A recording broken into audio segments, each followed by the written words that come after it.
Oke, jadi ini adalah MSI Stealth 16 Studio.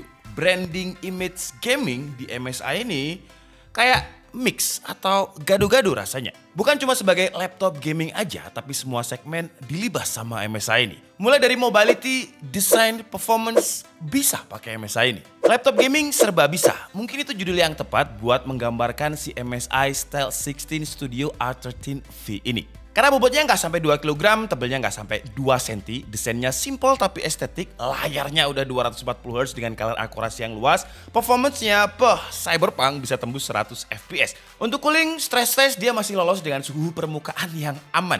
Dan masih banyak hal dan juga fitur yang menarik dari MSI Stealth 16 Studio ini, apa aja itu langsung aja kita bahas.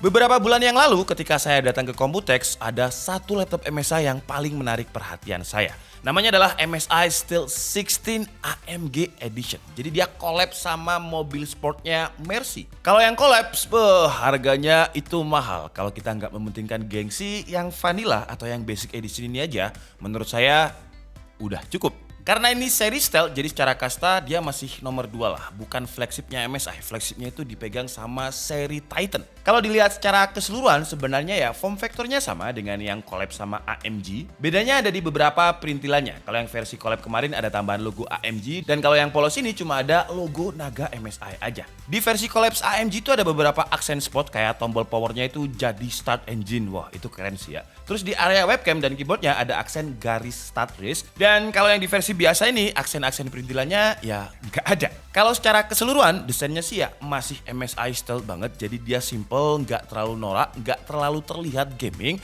Dan naganya jinak sekarang karena naganya nggak bisa nyala. Yang nyala adalah tulisan stealth yang ada di bagian engsel. Looks-nya kalem lah sesuai dengan namanya stealth, kalem, siluman. Ya diem-diem tiba-tiba pinjem dulu 100. Untuk bahan materialnya, dia menggunakan perpaduan polikarbonat dan aluminium alloy dan gak kayak laptop MSI yang lain. Di seri ini langsung tertulis sebagai jualannya di bagian armrest, fingerprint proof. Jadi bekas tangan kita, terutama kayak saya ini yang tangannya cepet banget basah, fingerprint gak gampang nempel. Karena biasanya ya untuk laptop MSI yang seri G yang bahannya mid, itu fingerprint cepat banget nempel. Dan untuk laptop dengan dimensi 16 inch dia tergolong enteng karena bobotnya itu nggak sampai 2 kg dengan ketebalannya juga nggak sampai 2 cm. Dan ini 16 inch ya, bukan 15,6 inch dan laptop yang high performance di bawah 2 kg masih enteng. Kalau kita gunain dia sebagai laptop productivity dengan layarnya yang 16 inch ini, kalau orang Blitar itu bilangnya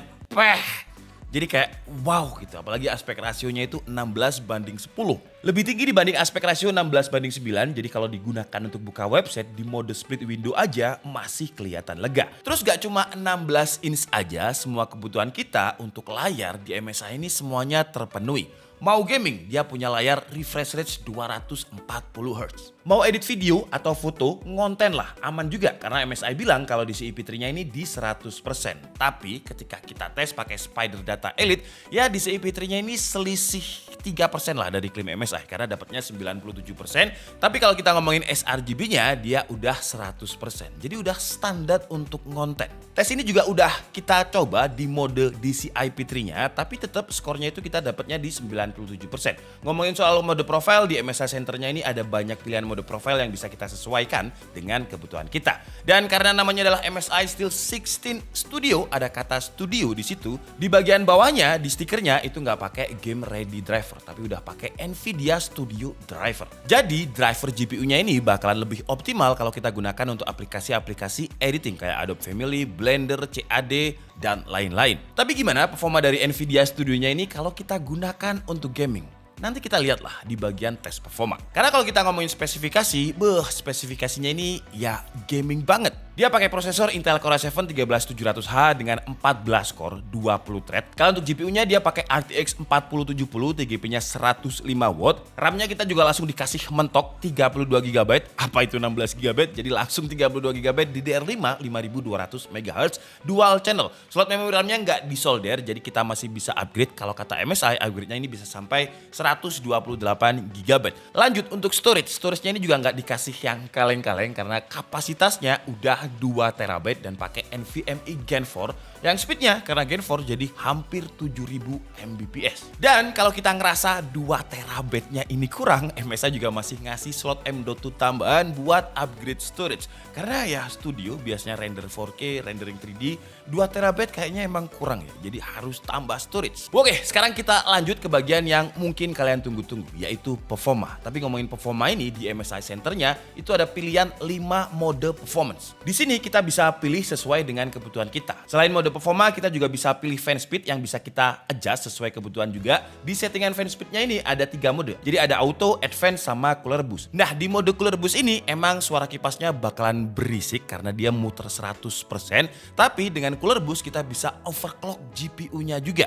Dan tes yang kalian lihat ini semuanya kita bakalan set di rata kanan. Jadi pertama kita coba seperti biasa di Cinebench R15 dengan skenario rata kanan, dan hasilnya single core dia dapat 262, multi core-nya running pertama dan running kedua itu sekitar 3000 poin, running ketiga sampai running ke-10 stabil di 2900 poin. Untuk suhu temperatur di skenario pertama dia bisa loncat-loncat di 95 derajat Celcius, tapi kalau kita lihat powernya diimbangi ya. Jadi powernya itu juga loncat di atas 140 watt. Skenario kedua kita coba adapternya kita cabut dan hasilnya ada penurunan performa dengan single core-nya itu 162, multi core-nya stabil di 1200 poin. Turunnya 2 kali lipat. Tapi kalau kita lihat dengan skor 1500 dia cuma butuh power sekitar 24 watt dan suhu temperaturnya juga cuma di kisaran 48 derajat Celcius. Sekarang lanjut di R23 dengan skenario rata kanan, single core dia dapat 1817, multi core-nya gayanya mirip dengan R15 tadi, jadi running pertama running kedua itu kenceng, tapi setelah running ketiga sampai running ke-10 stabilnya di kisaran 17.000 poin. Untuk suhu temperatur di R23 ini juga mirip-mirip dengan R15 tadi, dengan kalau pakai adapter itu di 95 derajat Celcius dan kalau tanpa adapter di 48 derajat Celcius. Kalau untuk skornya yang tanpa adapter single core dia turun di 1108, multi core-nya stabilnya itu di kisaran 8000 poin. Kalau di Geekbench 5 single core dia dapat 1800, multi core-nya dapat 14500. Suhu temperatur CPU-nya tergolong aman walaupun 95 derajat Celcius biasa itu Cinebench. Sekarang kita coba untuk GPU-nya. Jadi kita lock ke GPU biar kita tahu performa GPU seriusnya kayak gimana. Dan hasilnya ketika kita tes di TimeSpy stress test yang berarti kita loop sebanyak 20 kali, dia lolos dengan stability testnya itu di atas 99%. Untuk Vice Rack total score dia dapat 26600, TimeSpy-nya di 12300. Ketika stress test ini kalau kita lihat suhu temperatur GPU-nya dia di 75 derajat Celcius masih aman di bawah 80, dan untuk GPU powernya sesuai dengan klaim MSI. Jadi dia bisa dapat 105 watt. Lanjut, sekarang kita coba dia untuk aplikasi-aplikasi studio atau aplikasi-aplikasi editing. Pertama seperti biasa kita coba di Adobe Premiere Pro dengan template yang memang biasanya kita pakai, kita ekspor ke 4K dulu.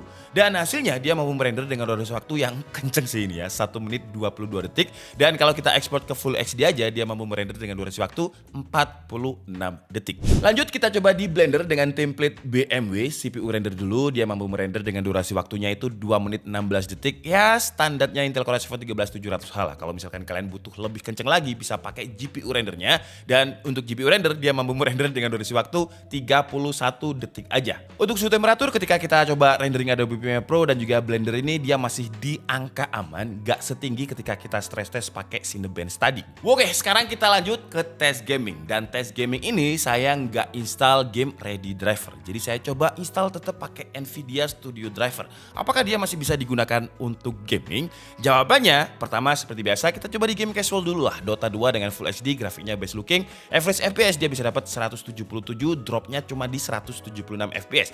Valorant dengan settingan grafiknya high, average FPS dia bisa tembus 265, bahkan maksimum FPS-nya bisa tembus 407. Minimum FPS dropnya itu cuma di 228 FPS. Jadi refresh rate layarnya yang 240Hz ini kalau kalian gunakan untuk main Valorant masih sinkron antara monitor dan juga in-game FPS-nya. Jadi kalau kalian masih kalah main Valorant di laptop ini, mending pensiun. Lanjut kita coba di game-game AAA kayak Shadow of Tomb Raider, grafiknya kita coba di highest, average FPS dia dapat 156, maksimum 180, minimumnya di 133 FPS. Lanjut di Far Cry dengan resolusi sama, grafik high, average FPS juga masih di atas 100 ya dengan 124 FPS, maksimumnya 153, minimumnya juga masih 104 FPS. Lanjut kita coba di game yang ray tracing yaitu Cyberpunk, resolusi Full HD, grafiknya high, DLSS ada di quality, ray tracingnya ada di medium. Dan untuk average average FPS Cyberpunk dia masih bisa dapat di atas 100 FPS. Dan maksimumnya 129, dropnya juga masih di 108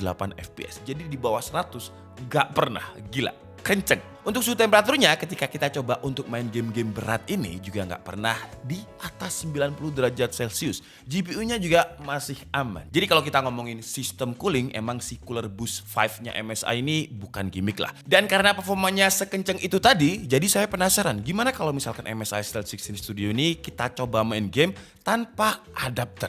Dan hasilnya juga masih aman loh ya dengan Cyberpunk, grafiknya, settingannya itu sama dengan kayak tadi, resolusi Full HD. Average FPS dia masih dapat 60 FPS, maksimumnya ya di 61, dropnya di 59. Jadi kalau kita main Cyberpunk tanpa adapter masih bisa. Kita coba di game lain, The Witcher juga masih sama, average FPS 60, maksimumnya 61, mirip-mirip dengan Cyberpunk. Dropnya juga di 56 FPS, gak pernah di bawah 30. Jadi kalau kita main game tanpa adapter di MSI Stealth 16 Studio ini masih aman. Padahal tes laptop ini saya nggak pakai Nvidia Game Ready Driver. Mungkin buat kalian yang udah punya MSI Stealth 16 ini bisa tulis di kolom komentar lah kalau misalkan pakai Game Ready Driver apakah ada perbedaan FPS. Dan seperti biasa setelah kita stress test benchmark, editing, gaming dan kita rasa laptopnya udah hangat, udah stres banget karena dia cicilannya banyak. Enggak ya, intinya dia stres banget dan permukaannya lumayan panas. Kita coba untuk clear suhu permukaannya.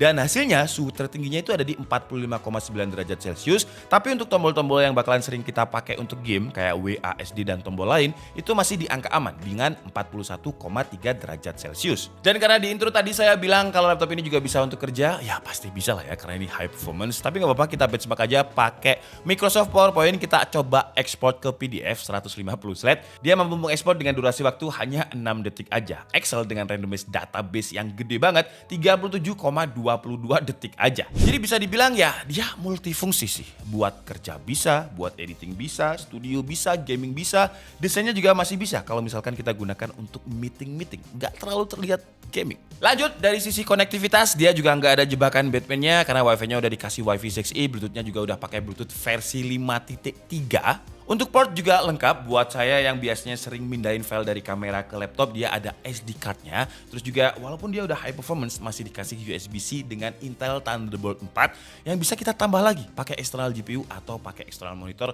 yang support sampai 8K. Terus port-port lain kayak Type A, audio jack, HDMI juga ada, lengkap. Dari sisi baterai juga nggak ada jebakan. Bahkan MSI gaming laptop itu biasanya ngasih baterai paling gede dibandingkan kompetitornya. Kompetitornya biasanya ya 83, 88 watt hour. MSI itu ngasih kita dengan 99,99 watt hour. Kenapa nggak dijangkepin 100 watt hour? Karena ada regulasi kalau misalkan kita bawa laptop ini ke pesawat, nggak boleh kalau baterainya 100 watt hour. Jadi MSI itu kayak ngepasin aja sama standar regulasi itu. Untuk dataan baterainya sekelas Intel Core i7 seri H RTX 4070 yang 105 watt, ketika kita coba pakai video playback di mode Smart Auto, dia mampu bertahan sekitar 6 jam. Untuk ukuran laptop gaming, 6 jam, udah lumayan awet. Kalau untuk waktu pengecasannya dengan cas bawaan yang kapasitasnya juga lumayan gede di 240 watt, 0 ke 100%, dia makan waktu itu sekitar 2 jam 20 menit. Kalau ini sih nggak terlalu cepet, nggak terlalu lambat juga, standarnya laptop gaming. Part lain kayak input device, keyboard, keyboard saya nggak ada komplain karena keyboardnya ini dia bekerja sama dengan SteelSeries, jadi feel tactile-nya, empuknya, travel distance-nya, semuanya pas. Keyboardnya ini juga udah RGB dan karena SteelSeries, jadi RGB-nya ini bukan 4 zona ya, tapi udah per key RGB yang bisa kita custom per tombolnya untuk RGB. Terus di bawah keyboardnya karena ini studio bukan gaming jadi dikasih juga fingerprint sebagai security Windows Hello-nya. Feel trackpad-nya juga udah enak, responsif, nyaman, tactile-nya pas, travel distance juga pas. Untuk input device saya pribadi nggak ada komplain lah. Speaker saya juga nggak ada komplain karena speakernya ini lumayan, bassnya masih kerasa, suaranya balance, masih cukup lah untuk ukuran laptop. Karena speakernya ini dia udah pakai sistem surround 6 speaker dari Dyn Audio. 6 speakernya ini ada 2 speaker dual force cancelling dan 4 woofer. Dan speakernya ini juga udah ada sertifikasi high res audio. Kalau untuk kualitas suaranya ya kira-kira kayak gini lah.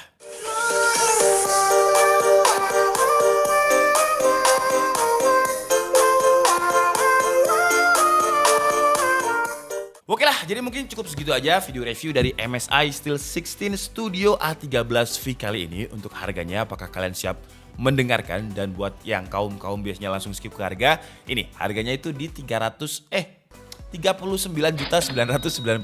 rupiah atau kembali 1.000.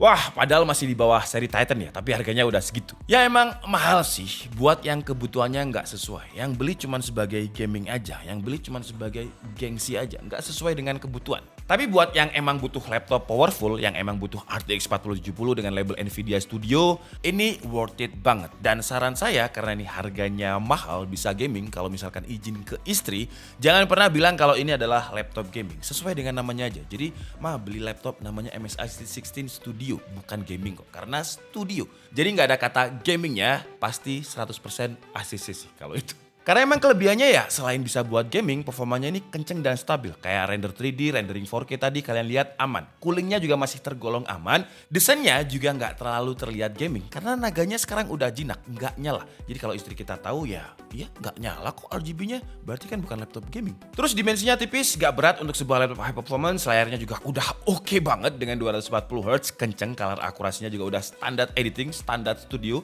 Keyboard dan touchpadnya, feel-nya enak banget. Baterainya gede, MSI yang paling gede ya dari semua laptop dengan 99,99 Wh, yang daya tahan baterainya 6 jam menurut saya itu udah awet. Oh ya, dan sejak tahun ini MSI sekarang udah nggak bisa dibully perkara UHS. Kalau tahun lalu kan kita sering bully MSI, laptop mahal-mahal nggak ada UHS-nya. Mulai tahun ini beberapa laptop MSI itu udah include Windows 11 dan juga UHS 2021. Sama kayak kompetitornya. Kalau untuk kekurangannya dengan harga segitu ya, webcamnya kalau bisa sih di 60 fps, jadi kita nggak perlu beli webcam eksternal. Terus kipasnya ini emang bagus, tapi seperti biasa MSI kalau kita pakai cooler boost atau yang paling mentok kanannya, wah kipasnya ini kayak suara pesawat, wah berisik. Jadi saran saya ketika main game ya pakai headset lah, atau misalkan render full load. Kalau render kan biasanya saya tinggal mandi sih, render nggak masalah. Ketika main game aja pakai headset. Tapi overall dengan harga 40 juta selama pembeliannya nggak konsumtif tapi untuk keperluan produktif, ya menurut saya 40 juta dengan RTX 4070-nya kalau kita gunakan untuk satu project 3D arsitek, satu project AI, ya paling 6 bulan udah bisa balik modal lah. Asalkan memang beli udah ada projectnya. Ya kalau untuk startup yang belum ada project, masih banyak laptop MSI yang lain di bawah 20 juta yang bisa kita gunakan untuk belajar. Kalau ini kelasnya udah di profesional. Oke, jadi cukup segitu aja. Saya Dika Budi and see you on the next video. Bye-bye.